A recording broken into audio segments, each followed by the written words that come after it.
Le psychologue Dominique Chepielac rencontre des patients qui ne sont toujours pas retournés sur la promenade des Anglais. 1 an et demi après.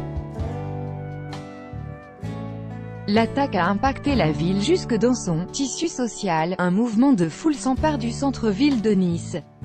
C'est la scène qu'ont, ou encore, vécu les supporters mardi soir sur le cours Saléa à la fin de France-Belgique. La panique s'était déjà déclenchée fin avril après une dispute autour d'une cigarette et un coup de pistolet d'alarme tiré en l'air, près de 2 ans après l'attentat et ses 86 victimes sur la promenade des Anglais. La crainte d'une nouvelle attaque est toujours ancrée dans les esprits.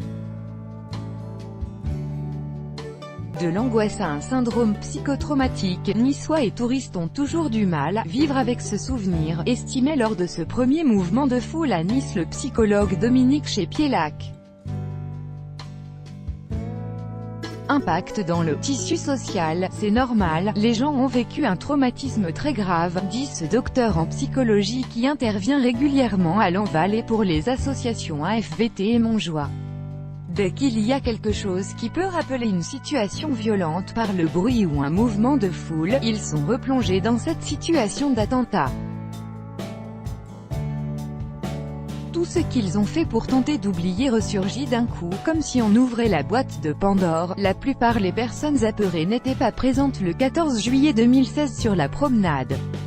Preuve que l'attaque a impacté la ville jusque dans son tissu social. Cet attentat de masse a touché le cœur de la vie niçoise avec les familles, les enfants, les ados, explique Dominique Chepielac.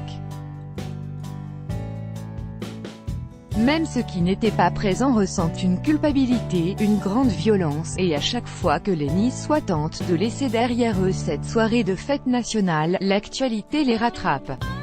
Pour beaucoup, il y a une envie d'oublier pour passer à autre chose. Le souci, c'est qu'il y a une récurrence d'attentats, note-t-il. Et en cas d'alerte, le premier réflexe est donc la préservation. Ils sont attentifs pour eux et pour leur entourage proche, poursuit-il. Tout cela est d'une grande violence. Ces craintes démesurées sont invalidantes. Il est important que les gens ne développent pas une psychose. Dominique Chepielac rencontre des patients qui ne sont toujours pas retournés sur la promenade des Anglais. 1 an et demi après.